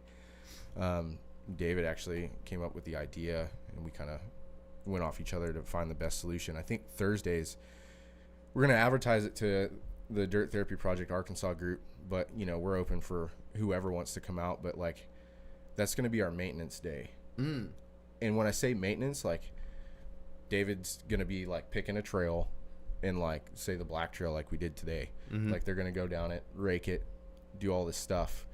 But the main purpose is to get people out and ride it, because we need tires on the trails. Like, that's what we're lacking right packing. now. Yeah. Packing it. Yeah. And so we're talking about opening it up, and, like, you know, if people want to come out on a Thursday, like, let us know so we can plan. But we're going to be posting that up so people can come out and, you know, give back, you know, through raking or packing or doing whatever, but then also riding these trails that are on the private campus. You know, you'll have access to that, and it helps us out. Yeah, I mean, Good idea. Yeah. It's needed. Maintenance is not something that is just going to happen. No. And it's also not something that is just easily paid for. Yep. Either. I mean, I think we experienced a lot of that through, like, the transitions of Trailblazers. Yep. But yeah, setting up a day that is maintenance, and that you're, like, saying, like, no, we're not just maintaining, we're gonna ride it after, guys. We're not just coming to work. Yeah. You know, you're gonna get a ride. And it's like, I tell people all the time, the best maintenance for trails is riding the trails. It's a good point. Like, that's a good point. Like, obviously raking here and there, but if a trail's not getting ridden, like, It's gonna Mother Nature's just gonna take it back over. Passion play immediately comes up to mind to me. Yeah, dude. It's like, no, it does get ridden here and there. Yeah. But I mean, we all know, you go out there, summer, it's brutal. Yeah. Don't go. Just don't go. Yeah, it's brutal. Especially when you get down to the bottom and it's like 100 degrees and then 100% humidity, and you have to climb back out. Out. Oh. The climb out of passion play that makes a man out of you. Yeah, with an analog bike. Yeah. We're not fighting it, guys. Look, the e-bikes are coming. Yeah. It's I think, what was that statistic that Brandon told us during the show about how many e-bikes versus analog bikes this time? With the races, yeah. Like went up a large percentage. There was a large percentage. I can't remember exactly what it was, but it was like, to where they're even going to start splitting the groups, Mhm. like even chop down groups even more. 'Cause Wow. they were Yeah. too many. yeah. So it's like it is something that's coming, but also, like, in Northwest Arkansas, it's so beneficial to have an e-bike, because you can just cover so much more terrain. Especially if you're visiting. Yeah. You can't. Yeah. If you want to see as much as possible, there's no other way to do it. And the fact that you can just get on one place and bike to the next, and Yeah, then bike to yeah. the next, like, Oh, that's yeah. pretty amazing. Right. Speaking of e-bikes, Horseshoe Canyon, Oh yeah. We talked about talked about it a that couple last times. episode. Yep. it's the spot. You went. You. Oh yeah, Yep. yeah, it's good. Good stuff. Yeah, it's gonna be advertised as, like, you know, like an e-bike. place. Yeah, Yeah. and that's strictly because if you went out there on an analog bike, you could do it, but some of the climbs are punchy, Yeah. and it's not because, like, they didn't build it right or something. It's but just like, what the terrain. that's the only option they had. To get up dude, and the get trails are Yeah. sick. Like my boy Hardy, shout out, and Ethan, like they've been building some really, really sick stuff out there. So Very I cool. don't mind going out there. I keep hearing good stuff about it. Yeah, I've heard that more than once. Yeah. Yeah, there's just so much, man, outside of Bentonville. That if there's one thing we got to tell everybody on this show, get out of Bentonville. Yeah. Just one weekend a month. Can we say, is that fair? I think it's fair. I think it's fair. I mean, or don't. Or Or don't. You don't have to. Get on the trail, That's where I would Yeah. start. Get outside, get on a trail. Get on whatever's accessible to you. If you've ridden it 1,000 times, maybe go see what else is out there. For sure. But, We got Maggie from Bikes, Brews, and Base Camp said they would love to come out and help rake and ride. Looking forward to those opportunities. There you go. Reach out. Yeah. I'll hold you to it. Yeah. Reach Sign a out, contract. Maggie. I'll be David. I love Anderson popped in the chat. We are the e-bike mountain bike capital of the world. 100%. Do we need to trademark that one too? I guess we can. I'll work on it. Yeah. I'll get the t-shirts going. Got to profit off the trademark. But yeah, man, we went over so much. I'm so stoked that that you guys came to share these stories and share about dirt therapy. Yeah. Yeah. Thanks, man. It's there's not another one like it around here. Like there's nothing else like this around here to my knowledge. Yeah. And for me, in a landscape of copycats, it's really nice to just see something original and real. It's not that it's just like original and it's like I came up with this idea. This like has like reality tethered to it. Where I mean, even I can even go as far to say Gnarkansas. It's just like this is a fabrication. Like we're Gnar, but it's like it's just the thing we came up with. We got called 20 years ago, and we keep going on with it. But it's a fabrication, and like what dirt therapy has like real tangible results that come out of what you guys do. Mm-hmm. And that's just something that, I mean, you can't trade that for anything. I mean, I hope that you guys feel like the effort that you're putting in, it feels that good coming out, because it feels that good on the outside, even just looking at what you guys are doing. Yeah. It's just, it feels real. That's super kind of you. And I think it just kind of goes to show the program, like people can smell from a mile away if you're just faking the funk. Yes. Yeah, absolutely. And we are incredibly blessed to have so many people want to be involved, volunteer their time, just to lift up their brothers and sisters. So appreciate the kind words. Yeah. Well, like I said, I encourage people to stop by the tent. Bike Fest if you're at the Bike Fest festival grounds. I can't remember exactly where the tent was, but I saw you're in there. Browse around. You'll rent it. You'll rent it somewhere. You'll find Jonathan. I imagine you're going to be posting up, holding the tent down. Yep. Be selling jerseys. I mean, that's a huge way that we support the program is through the merch. So the merch, yeah. Jerseys, socks. man. We see those dirt therapy jerseys out there. Yeah. Like that's something. It happens. Yeah. It happens. Thursdays. Yep. Maintenance days. Yep. We need to plug that. Is it probably? I would imagine that the best way that people could find out about this stuff is Instagram and then the Facebook group. Was Mm-hmm. that right? Yeah. Yep. So just search that stuff on the socials and find it. And catch dirt therapy on the trails. Like that. Yeah. That's the one. Cash me outside. Catch me outside. Man, wrapping episode. We got a wrapping episode. Thanks for coming, guys. Yeah, Great episode. Yeah. Sick. Appreciate Thanks it. for having us. Catch you on the next one. Yep. Okay.